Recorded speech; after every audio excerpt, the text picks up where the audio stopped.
Many Canadians contribute throughout their working years to their RSP and then get to a point at retirement when they're just getting clobbered with taxes and clawbacks. Most of them are left with a bitter taste, wishing they never contributed to their RSPs in the first place. Does this sound familiar? Hi, my name is Kobe. I'm an investment advisor. If you're new to my channel, I focus on helping Canadians safely build wealth and pay fewer taxes. And in today's video, I'll tell you why at retirement your RSP can become your biggest liability and what you need to do to avoid overpaying in taxes when it's time to take your money out. So let's jump right in.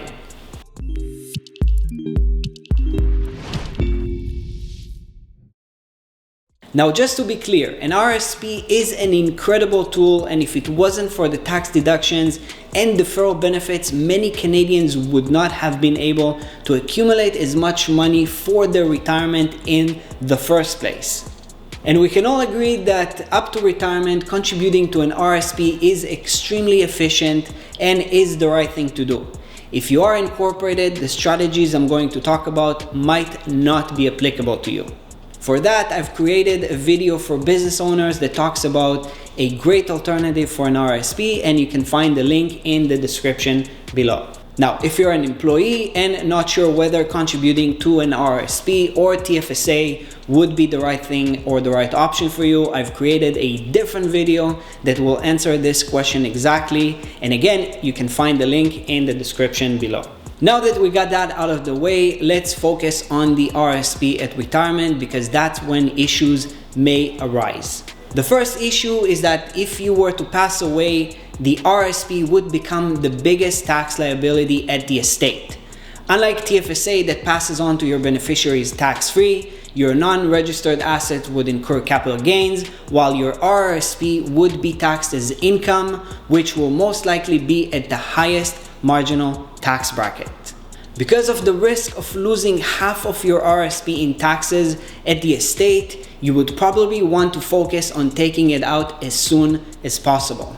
You do, however, need to keep in mind that each dollar that you take out will be added to your taxable income and can potentially increase your marginal tax bracket and or can cause a clawback to your old age security payments. Many retirees are tempted to tap into their non-registered assets first in order to take advantage of a lower tax bracket in the early years of retirement. They can face an unpleasant surprise once their RSP gets converted into a RIF, at which point the set minimum withdrawal rate can push their taxable income above the clawback threshold. And for 2021, this threshold is $79,845. And if you live in Ontario and your retirement income is $1,000 above the threshold, you will have to pay $314 in taxes and receive $150 less in old age security payments. This will leave you with $536 out of $1,000 in your pocket. I always reiterate to all my clients that the key to a successful retirement is paying as little possible in taxes. Otherwise, it would be the equivalent to spending your working years filling up a bucket with water and realize that it was all along leaking from the bottom. So, what should you do to avoid this? Well, 1, be aware of the issue as soon as possible. Ask your financial advisor to make projections and see if your income could be above the clawback threshold at retirement. Maybe even consider not making RSP contributions while you're still working, but getting closer to retirement. 2, when you retire, don't tap into your non-registered accounts. Instead, try to take as much as possible out of your registered assets. Doing this can help you stay in a lower marginal tax bracket in the future. And number 3, allocate your lowest growth or safest investments to the RSP instead of the TFSA or non-registered accounts.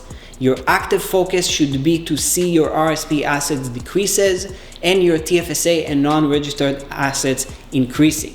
This will help you throughout retirement to avoid old age security clawbacks. Stay in low marginal tax bracket and leave as much as possible to your estate. That's it for today's video. I hope you found it valuable. If you haven't done that already, make sure to hit the like button. And if you want to see more, don't forget to subscribe. If you have any questions or comments, please let me know below. I read and reply to every single one of them. Thank you very much for watching, and I'll see you next time.